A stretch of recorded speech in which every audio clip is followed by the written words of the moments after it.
বন্ধুরা, গুড্ডির ছোট্ট রান্নাঘরে আপনাদের স্বাগত জানাই। আশা করি সকলেই ভালো আছেন, আমিও ভালো আছি। এই দেখুন, আজকে আমি ফ্রেঞ্চ ফ্রাই করে দেখাবো আপনাদের। এই যে এইভাবে লম্বা লম্বা করে কেটে একটু ফ্যানের তলে 10 মিনিটের জন্য রেখেছিলাম, শুকিয়ে গেছে। এখন এর মধ্যে কি কি দিচ্ছি আপনারা দেখুন। গুঁড়ো মশলার মধ্যে কি কি নিয়েছি দেখিয়ে দেবো।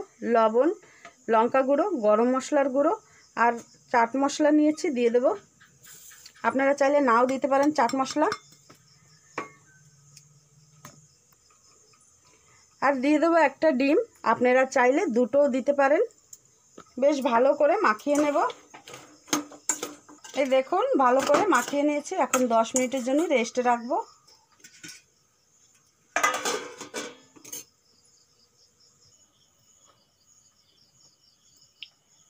ফিরে এলাম 10 মিনিট পর। এখন এই এক বাটি চালের গুঁড়ো নিয়েছি, মাখিয়ে নেব। এই দেখুন, এইভাবে আমি মাখিয়ে নিয়েছি। তেলও গরম হয়ে গেছে, এখন ভেজে নেব।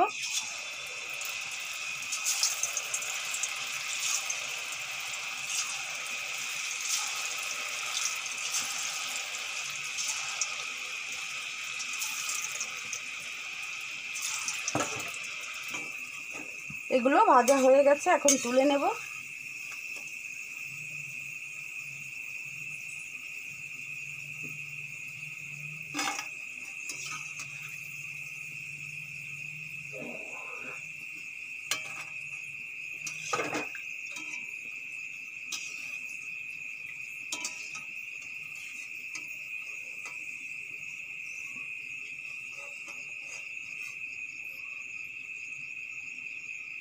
বাদ বাকিগুলো আমি একই রকমভাবে ভেজে নেব।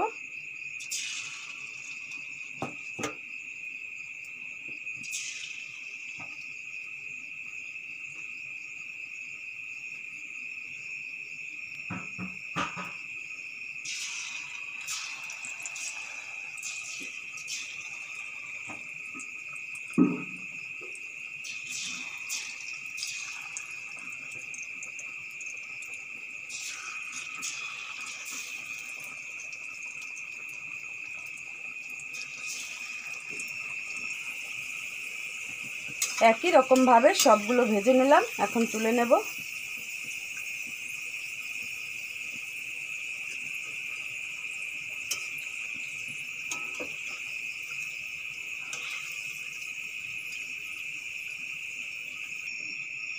তো এইভাবে আপনারা বাচ্চাদের বানিয়ে দেবেন, খুবই খুশি হবে। আমার ভিডিওটা ভালো লেগে থাকলে অবশ্যই লাইক, শেয়ার, সাবস্ক্রাইব করতে ভুলবেন না। আরও অন্য কোনো ভিডিওর সঙ্গে দেখা হবে। আজকের জন্য বাই বাই।